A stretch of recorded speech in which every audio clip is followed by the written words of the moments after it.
우리가 신앙생활할 때 크게 하나님과의 관계, 사람과의 관계, 일과의 관계, 이 세 부분으로 나누어 생각해 볼 수 있습니다.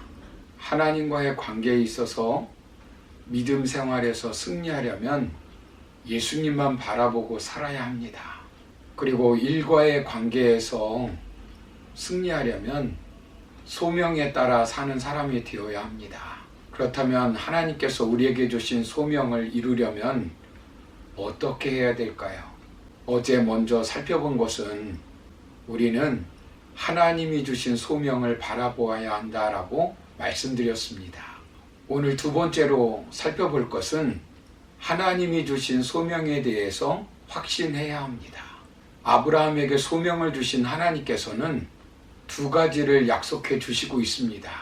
본문 15절을 보시면 보이는 땅을 내가 너와 네 자손에게 주리니 영원히 이르리라 라고 말씀합니다. 첫째는 땅을 주시겠다는 것입니다. 보이는 땅을 주시겠다는 것입니다. 보이지 않는 땅이 아닙니다. 지금 볼 수 있는 땅을 주시겠다는 것입니다. 무엇을 보느냐가 중요합니다. 무엇을 소명으로 품느냐가 중요합니다. 내가 너와 네 후손에게 주시겠다는 것입니다. 아브라함에게 주시는 것이 아닙니다. 아브라함과 그의 후손에게 주시겠다는 것입니다. 지금 아브라함에게는 자손이 없습니다. 그러나 그 후손에게도 주시겠다는 것입니다. 일시적이 아닌 영원히 주시겠다는 것입니다. 둘째는 자손을 주시겠다고 약속합니다. 본문 16절을 보시면 내가 네 자손이 땅에 티끌 같게 하리니 사람이 땅에 티끌을 등이 셀 수 있을진데 네 자손도 세리라 라고 말씀합니다. 자손을 땅의 티끌처럼 주시겠다는 약속입니다. 너무나 허황된 것 같이 보일 수 있습니다. 지금 아들 하나 없는데 어떻게 티끌같이 많이 주시겠다는 것입니까? 하나님께서는 아브라함 너를 하나님의 소명을 이루는 주인공으로 사용하시겠다는 것입니다. 너를 통해 하나님의 소원을 이룰 테니 너는 확신만 하라는 것입니다. 허황된 소명처럼 보입니다. 그러나 하나님께서 주신 소명은 반드시 이루십니다. 이 소명은 하나님께서 아브라함에게 계속 주어집니다. 결국 하나님께서는 그 약속을 성취하셨습니다. 이스라엘 역사에서 가장 평화로웠던 세상이던 솔로몬 시대 때 열왕기상 4장 20절을 보시면 유다와 이스라엘의 인구가 바닷가의 모래같이 많게 되매 먹고 마시며 즐거워하였으며 라고 기록하고 있습니다. 갈라디아서 3장 7절을 보시면 그런즉 믿음으로 말미암은 자들은 아브라함의 자손인 줄 알지어다 라고 말씀합니다. 즉 이 약속은 단순히 이스라엘 백성이 아니라 믿음의 후손이라는 것을 알 수 있습니다. 여러분, 하나님께서 아브라함에게 땅을 주시고 자손을 주시겠다고 약속하셨을 때 아브라함은 그것을 믿었습니까? 잘 믿지 못합니다. 창세기 17장 17절을 보시면 웃었다라고 말씀합니다. 할 수 없다는 것입니다. 현실을 보고 이성적으로 판단했을 때 도저히 불가능하다는 것입니다. 믿지 않았습니다. 롯의 사위도 소돔과 고모라 멸망 때 하나님의 약속을 농담으로 여겼습니다. 롯도 아브라함도 윤리적으로 보면 그렇게 탁월한 사람들이 아닙니다.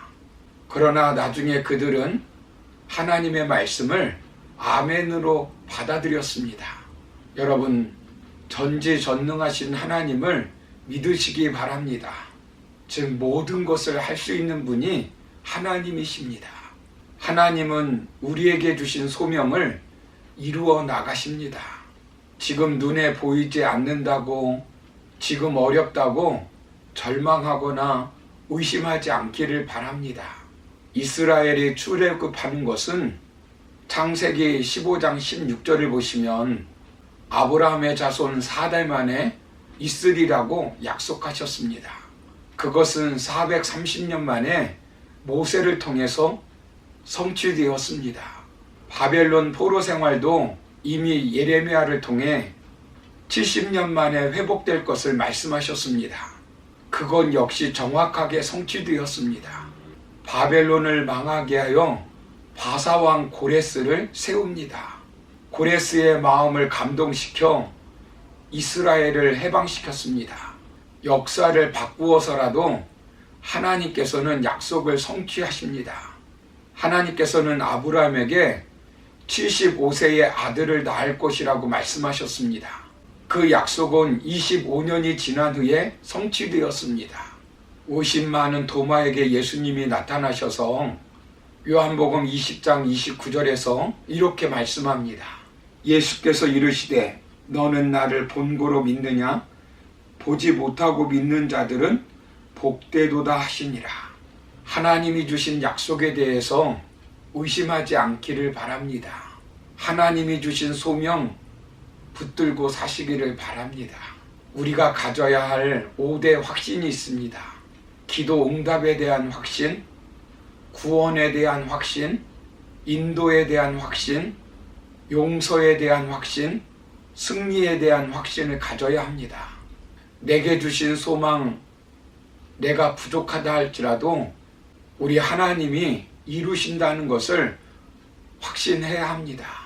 세계의 수재들만 모인다는 하버드 대학에 자녀를 보낸 8명의 부모의 이야기를 묻고 한 권의 책을 냈는데 하버드 부모들의 자녀 교육법이라고 하는 책입니다.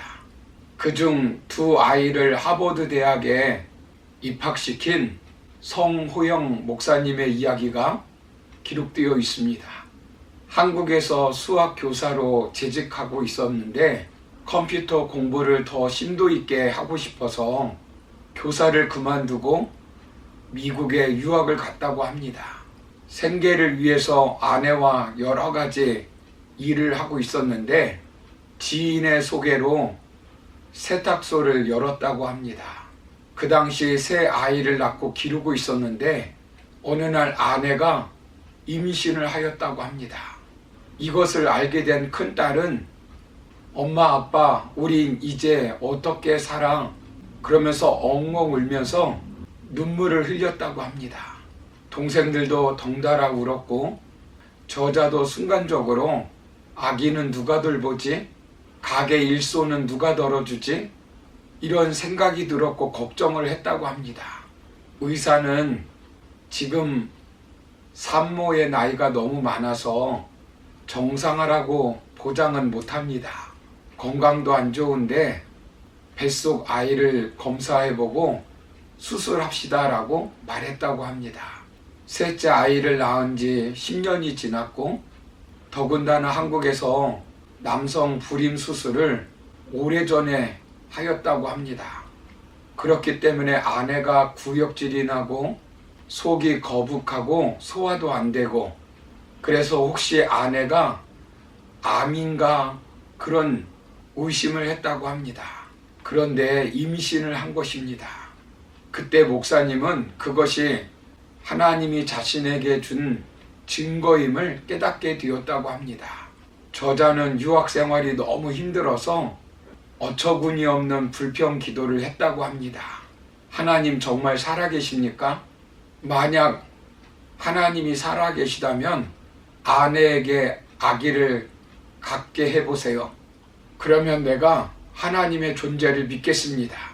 도저히 그런 일이 일어날 것이라는 가능성이 없었기 때문에 망령된 기도를 하였다고 합니다. 그런데 불가능한 일이라고 여겼던 아내의 임신이 사실이 되었다고 합니다. 그래서 현실적인 고민은 뒤로 하고 축복의 선물로 받아들였다고 합니다. 영주권 인터뷰를 하는데 까다롭기로 유명한 이민 인터뷰 담당관이 배가 남산만한 아내에게 출산 예정일을 묻고 자신도 2달 후면 아빠가 된다고 기뻐하면서 쉽게 영주권을 주었다고 합니다. 그 막내딸은 언니를 따라 하버드 대학에 들어가게 되었고 그 일을 계기로 자기 아들도 목사가 되었고 자신도 신학을 하여 목사가 되었다고 합니다. 사랑하는 성도 여러분, 하나님이 주신 소명, 하나님이 주신 약속을 확신하시기 바랍니다. 믿으시기를 바랍니다. 하나님의 말씀 앞에 아멘 하시기 바랍니다. 기도는 허공을 치는 메아리가 아니라 기적의 문입니다. 시편 91편 15절을 보시면 그가 내게 간구하리니 내가 그에게 응답하리라.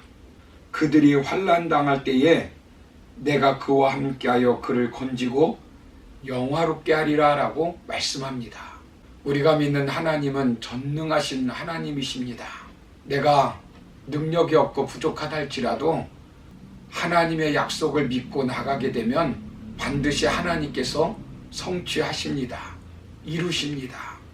그러므로 하나님이 주신 소명을 이루기 위해 먼저 하나님이 나에게 주신 그 소명을 확신하고 그 소명을 감당하는 삶을 사시기를 주님의 이름으로 축원합니다. 감사합니다.